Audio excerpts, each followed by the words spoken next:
Over the years, I've been a part of this community. I tend to find that Kingdom Hearts 1 is often enveloped in this ambivalence, like Schrodinger's video game. It's either regarded as the best game in the series, while at the same time being the most underrated. Some say it has the best story because it has the least amount of it as a first entry. And some of the gameplay design philosophy could be seen as dated, but that simplicity is what those people love about it. I am one of those people, and to further hone in on this irony, the older I get, the newer this game feels. Partly what I mean is, droves of people are discovering new things about the game for what seems like every other month, or details end up resurfacing that were even speculated on forums way back in the day. Kingdom Hearts 1 has this elusive reputation, unparalleled by other entries in the series. But if you clicked on this video, you already knew that. I hear all the time about how Kingdom Hearts 1 carries this foreboding aura, and that is of course valid. However, that's not exactly what I'll be talking about today. To the few of you who know me and this channel, I think my adoration for unsettling, ominous undertones is especially telling that I really like Silent Hill.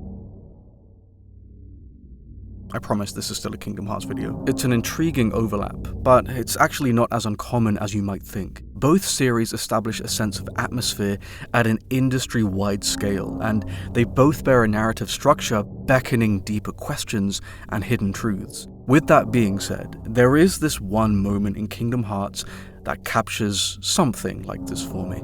A moment so incredibly brief, it happens this one time and it never happens again. But we'll need to build some context first. It all begins under the sea. If I could pick two components of this game conducive to absolute misery for fans, they would be the gummy ship missions and the entire world of Atlantica. At this point, the player is likely around level 30, and a majority of the Disney worlds are in their back pocket. We can gather that most people have a surefire strategy by now, their shortcuts binded to their liking. I myself partake in a bit of the old Bambi jump Thundaga spam, and with high jump from Monstro, along with gliding now available through Neverland, the player can go back and clear a wide array of vertical and horizontal challenges they've been teased with throughout the entire game.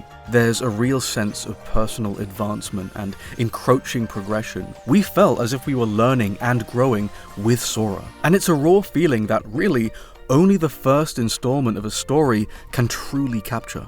Then we descend into the ocean, The change to Sora isn't just a cosmetic one. He doesn't have legs anymore. Sora's physical prowess is so unbelievably stilted here by design, and seeing as how enemies are affected by specific elements, along with Ariel using spells with an inventory packed with ethers, the game is enticing the player to alter what they've learned up until this point, and truly focus on magic. So your attacks and offensive abilities are locked or compromised. No jumping, no dodge rolling, no summons, no guarding, so your defensive options are mercilessly restricted. And Leaf Bracer, the ability that grants Sora invincibility during a cure, isn't in the original game. It's a final mix edition. Pair all of this with that song on repeat, and I can't imagine the little JRPG kids of yore being happy enough to join in on some karaoke. It's no stretch to assume that most people felt that sense of progression I spoke of earlier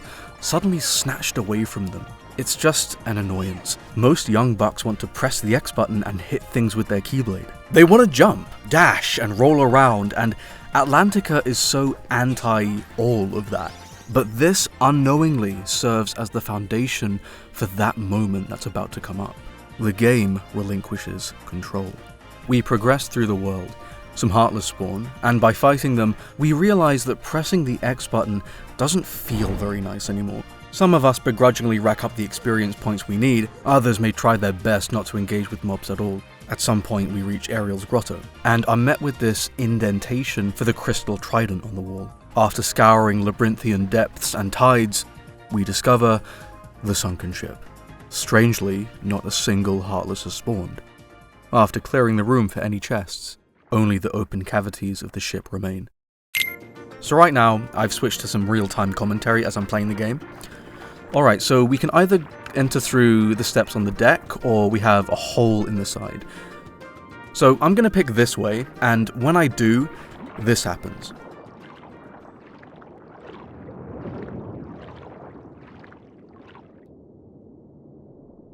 There are very few moments in this series, let alone this game, where the music will completely cut out like this. It's beyond simplistic, but it goes to show the immense difference between throwing something like a menacing, dread-filled backing track and just pure silence. Deadly silence. Like, we can't even hear the creature we know is just beyond the hull of the ship. But it isn't total silence, you know? I'll just turn the volume up. The encompassing echoes of being submerged on the ocean floor, Sora and the party cuts through it, and I can just barely hear the ship itself if I allow myself to. I should probably mention that I have crippling thalassophobia, fear of vast open stretches of water. Like, I can't watch nature documentaries at all, and with some games I have to brace myself. That one area in Aquaria Towers from Spyro 2 especially terrified me as a child, and there's a less than zero chance I'm searching up Subnautica gameplay to use as an example I could use in this video. Now, is this scary? No, actually. This is a level for a PlayStation 2 game based on The Little Mermaid. But it's a scarce and commendable effort to try and take a situation like this so grimly. Now, I'm going to try moving toward the chest over there, and I want you to watch what happens. Bang. The shot changes to a fixed camera angle, which are incredibly rare in Kingdom Hearts 1, let alone the series. Now, correct me if I'm wrong, but the only other instances I could find of fixed camera angles in the game are the Destiny Island's shack and Jane's tent in Deep Jungle. And both of those occasions are because of, the enclosed space. But the difference here is that this was a jump cut to this angle. The reason I'm highlighting this is because, once again, it relinquishes control. In this very moment, after we've tirelessly established how nerfed we are in this world, having been stripped of our most trivial movement options, our offensive and defensive techniques, now, in this tiny pocket of the game, we cannot move the camera.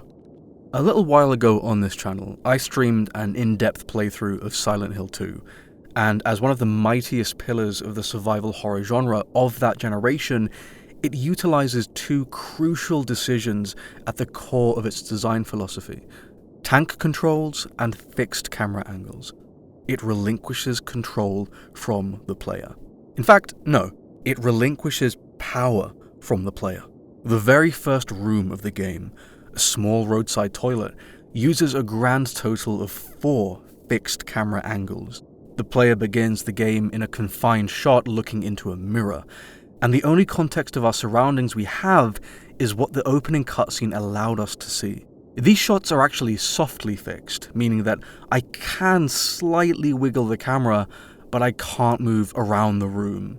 Other than making us feel like we're at the mercy of the game itself, as if it has to give us permission to merely look around, angles like these obfuscate details. They create these picturesque scenes, curated with subtle intent.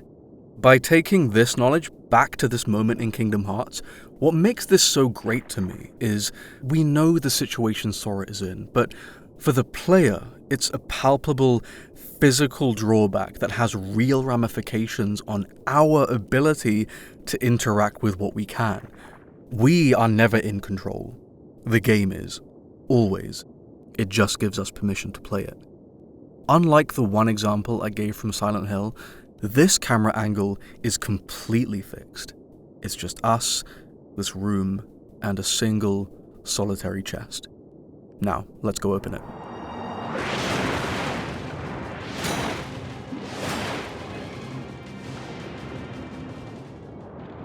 Most people, even as kids, can discernibly predict this happening from a mile away, especially if you're aware of the scene in the original movie that this takes from. That quote-unquote jump scare isn't the scary part.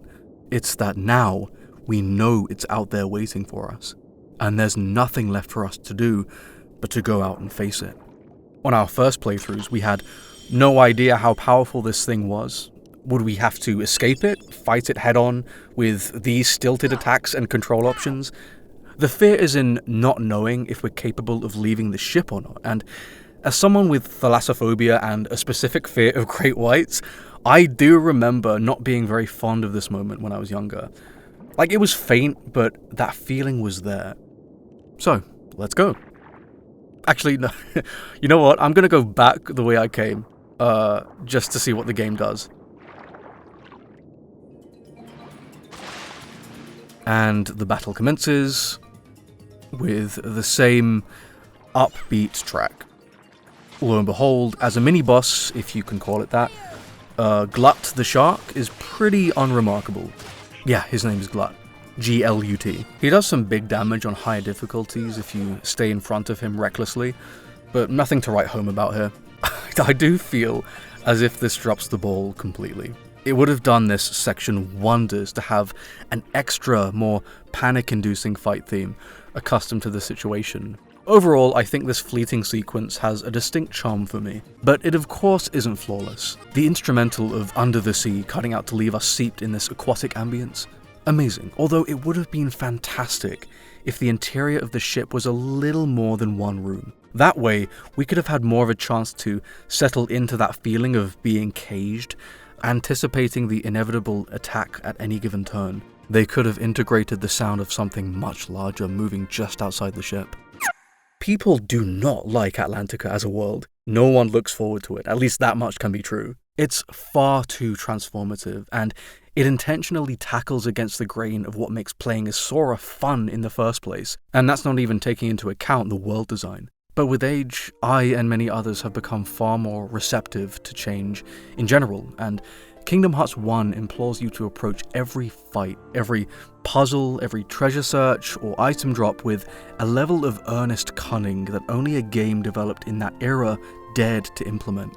Making that small shift in your mindset from physical to magic made a huge difference, but the matter at hand here is Kingdom Hearts knows what it's trying to be. It's trying to capture specific feelings at any given turn, and it utilizes its interactive functions as a video game developed by Squaresoft to peddle these themes from Disney that we cherish. Anyway, I'd pose that Kingdom Hearts 1 Vanilla is fundamentally an entirely different game to 1.5.